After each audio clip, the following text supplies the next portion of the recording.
Hello everyone. आज हमें पढ़ना है कि अगर हम किसी इलेक्ट्रिक डाइपोल को किसी यूनिफॉर्म एक्सटर्नल इलेक्ट्रिक फील्ड में रखें तो उस पर कितना फोर्स या कितना टॉर्क वर्क करता है।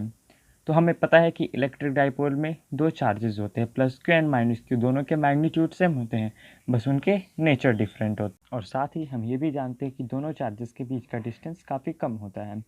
और यदि हम किसी इलेक्ट्रिक डाइपोल को किसी एक्सटर्नल इलेक्ट्रिक फील्ड में रखें तो उस पर एक फोर्स लगता है। और फोर्स क्या होता है? Force is equal to Q into E होता है। और हमें ये भी पता रहना चाहिए जो पॉजिटिव चार्ज होता है उस पर फोर्स हमेशा अप्लाइड इलेक्ट्रिक फील्ड के डायरेक्शन में रहता है, लेकिन जो नेगेटिव चार्ज रहता है उस पर फोर्स हमेशा अप्लाइड इलेक्ट्रिक फील्ड के ऑपोजिट डायरेक्शन में रहता है। कि इलेक्ट्रिक डाइपोल के स्ट्रेंथ को मेज़र करने के लिए हम एक टर्म यूज़ करते हैं जिसे हम लोग कहते हैं P is equal to Q into two way. और हम ये भी जानते हैं कि ये एक वेक्टर क्वांटिटी होता है।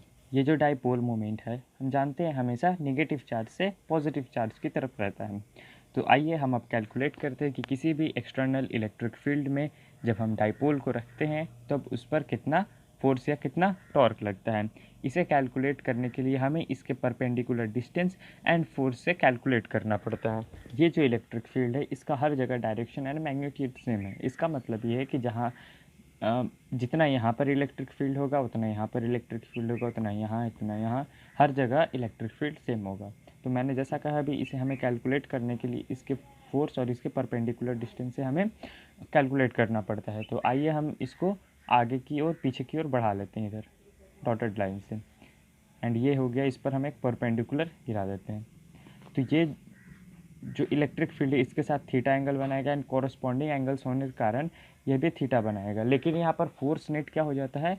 Force net is equal to 0 हो जाता है। अब यहाँ पर आपको भी क्लियर दिख रहा होगा कि ये एक राइट एंगल ट्राइंगल है। अब हम इसे कैलकुलेट करने के लिए, जैसे कि मैंने बोला कि हम फोर्स को और इसके परपेंडिकुलर डिस्टेंस को मल्टीप्लाई करते हैं, लेकिन हम ये भी जानते हैं कि राइट एंगल ट्राइंगल में हमने साइन थीटा का यूज़ करना है। तो साइन थीटा हो जाएगा x/2 यानी perpendicular by hypotenuse. And torque का फॉर्मूला भी मैंने बोला कि हम इसे टॉर्क इस पर कैलकुलेट करने के लिए फोर्स को और इसके परपेंडिकुलर डिस्टेंस को मल्टीप्लाई करेंगे। ऐसा क्यों? क्योंकि ये पॉजिटिव चार्ज है एंड ये नेगेटिव चार्ज है, तो दोनों एक दूसरे के अपोजिट डायरेक्शन में फोर्स लगा रहा है। यानी जब यहाँ पर एंगल बनेगा तो हम यहाँ पर टॉर्क की बात करेंगे, तो ये कुछ इस डायरेक्शन में फोर्स लगाएगा एंड ये कुछ इस डायरेक्शन में फोर्स लगाएगा। तो फोर्स टॉर्क कैलकुलेट करने के लिए हमने क्या किया? फोर्स को और उसके परपेंडिकुलर डिस्टेंस को मल्टीप्लाई कर दिया। तो हमने फोर्स को यहाँ लिख रखा है कि force is equal to Q into E होता है, और एक्स हमने यहाँ से फाइंड कर लिया है, 2a साइन थीटा होता है। एंड क्यू इंटू 2a को हम जानते हैं डाइपोल मोमेंट में लिख सकते हैं, p is equal to Q into 2a को हमने डाइपोल मोमेंट में लिख लिया। तो यहाँ से हम लिख सकते हैं P E sine theta.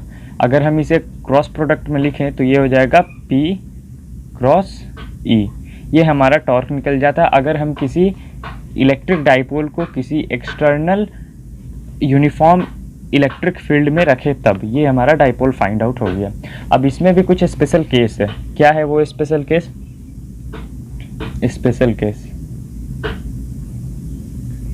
Special case number 1। अब ये एक एक्सटर्नल इलेक्ट्रिक फील्ड है। अब जैसा कि मैंने बोला कि जैसे जैसे ये दोनों एक दूसरे के ऑपोजिट डायरेक्शन में फोर्स लगा रहे हैं तो ये फोर्स लगाते लगाते कुछ यहाँ पर आ जाएगा, कुछ इलेक्ट्रिक फील्ड के अलॉन्ग आ जाएगा, साथ में जिस डायरेक्शन में इलेक्ट्रिक फील्ड है उस डायरेक्शन में ही ये डाइपोल आ जाएगा। तो ये नेगेटिव चार्ज हुआ एंड ये पॉजिटिव चार्ज हुआ, और इनके बीच का मोमेंट डिस्टेंस को हमने 2a से कैलकुलेट करना है। तो यहाँ पर फोर्स नेट तो यहाँ पर भी 0 हो जाएगा। फोर्स नेट क्या हो जाएगा? यहाँ भी 0। साइन थीटा कितना बनेगा? एंगल यहाँ पर कितना बनेगा? एंगल जब ये इलेक्ट्रिक फील्ड के साथ में है तो एंगल तो 0 डिग्री बनेगा, तो sine theta is equal to 0 degree. और यहाँ से हमने टॉर्क का फॉर्मूला जानते हैं, पी ई साइन थीटा।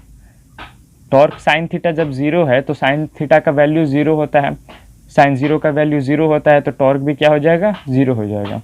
तो हम स्टेबल इक्विलिब्रियम कह सकते हैं, क्योंकि जब इस पे फोर्स लगा तो ये तो अपने आप आया ना, इधर मूव किया इलेक्ट्रिक फील्ड के साथ साथ में इलेक्ट्रिक फील्ड के डायरेक्शन में, तो इसे हम स्टेबल इक्विलिब्रियम कह सकते हैं।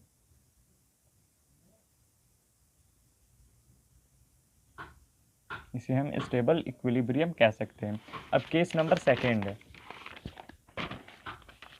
केस नंबर सेकेंड क्या है, तो इलेक्ट्रिक फील्ड पॉजिटिव चार्ज और नेगेटिव चार्ज, अब जो पॉजिटिव चार्ज इधर था पॉजिटिव चार्ज इधर आ गया, नेगेटिव चार्ज उधर चल गया, तो इस केस में फोर्स क्या होगा, फोर्स नेट भी तो यहाँ पर ज़ीरो ही होगा, फोर्स नेट क्या हो जाएगा, zero. And sine theta, theta यहाँ पर कितना बनेगा, 180 डिग्री बनेगा, दोनों अपोजिट डायरेक्शन में इलेक्ट्रिक फील्ड इधर है एंड डाइपोल इधर है, हमेशा नेगेटिव चार्ज से पॉजिटिव चार्ज की ओर डाइपोल जाता है, अभी मैंने बता चुका है। तो यहाँ पर टॉर्क कैलकुलेट जब हम करेंगे तो क्या हो जाएगा, पीई साइन थीटा। अब साइन 180 डिग्री का भी ज़ीरो होता है, तो टॉर्क भी यहाँ पर क्या हो जाएगा, ज़ीरो। ये भी इक्विलिब्रियम है, बट क्या अनस्टेबल इक्विलिब्रियम है, अनस्टेबल इक्विलिब्रियम।